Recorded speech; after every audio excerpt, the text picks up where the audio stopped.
The James Webb Telescope is finally assembled, and a fossil that is believed to be Lucy's ancestor is found. My name is Polly Castora, and this is a Freaks from Earth update for September 1st, 2019.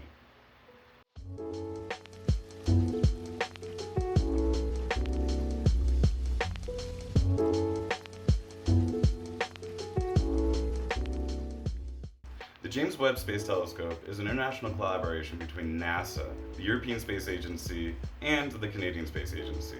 Even before the launch of the Hubble Space Telescope in 1990, scientists were etching out a plan that would follow up the Hubble with an even greater telescope that could see even deeper and more clearly into deep space. This was not easy. The telescope is insanely large, sitting around 69.5 feet by 46.5 feet, with its 5-layer sun shield fully extended. That is roughly the size of a tennis court, weighing in around 7 tons or 14,000 pounds, which is around the weight of a full-size school bus. NASA's Goddard Space Flight Center in Greenbelt, Maryland will be managing the development effort, and the major industrial partner will be Northrop Grumman. The Space Telescope Institute will operate Webb after it is launched. Whew! The telescope will now go through an intense testing phase before its scheduled launch in 2021 from French Guiana aboard a European Space Agency Ariane 5 rocket, where it'll actually orbit the Sun in what is called the second Lagrange point, or otherwise known as the L2, the point beyond Earth orbit and even the Moon. Lagrange points are a bit too complicated to go into too much detail in this video, but to try and sum it up, L2 is where both the Sun and the Earth's gravity kind of balance out and can keep a low-mass satellite like James Webb in a fixed orbit rather than lagging behind the Earth. I know, I'll try to do a video about this eventually, just give me time.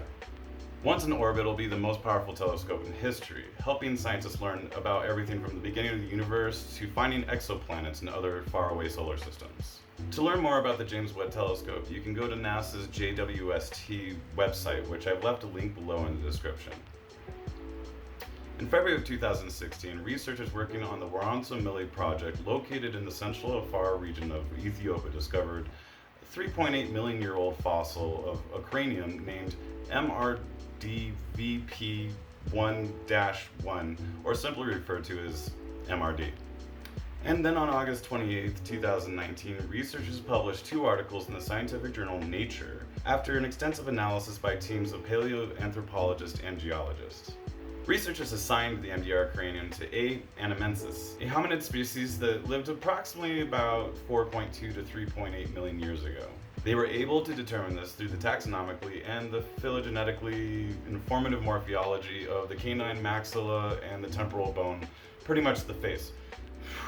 So basically, researchers have a pretty good idea of what MDR looked like, and has been referenced as the face of Lucy's ancestors. For those of you who do not know who Lucy is, she was a major discovery found in November of 1974, not too far away from where MDR was discovered, and is in the A. afarensis species. About 40% of her skeleton was discovered, giving researchers a goldmine of data about what she probably looked like, and she's been dated back to about 3.2 million years. The researchers also said that the discovery pretty much puts Lucy's species and MDR species in an overlap period where they coexisted for maybe around 100,000 years. This finding contradicts the long-held notion of an anagenetic relationship between these two taxa, instead supporting a branching pattern of evolution. One of these authors, Stephanie Malillo, I hope I'm saying that right, explains that we used to think that the A. anamensis gradually turned into A. afarensis over time. We still think that these two species had an ancestor-descendant relationship, but this new discovery suggests that the two species were actually living together in the Afar for quite some time. It changes our understanding of the evolutionary process and brings up new questions. Were these animals competing for food or space? Who knows? Maybe they were friendly to each other and they partied a lot. Well, that's all for me this week, and thank you for watching. Please subscribe to catch more videos like this every week, and I will be doing more in-depth videos on topics like this, so keep an eye out for those. If you really like what I'm doing, please consider becoming a Patreon supporter. With your support, I will be able to improve my channel and bring more videos like this to you. Thank you. Till next time.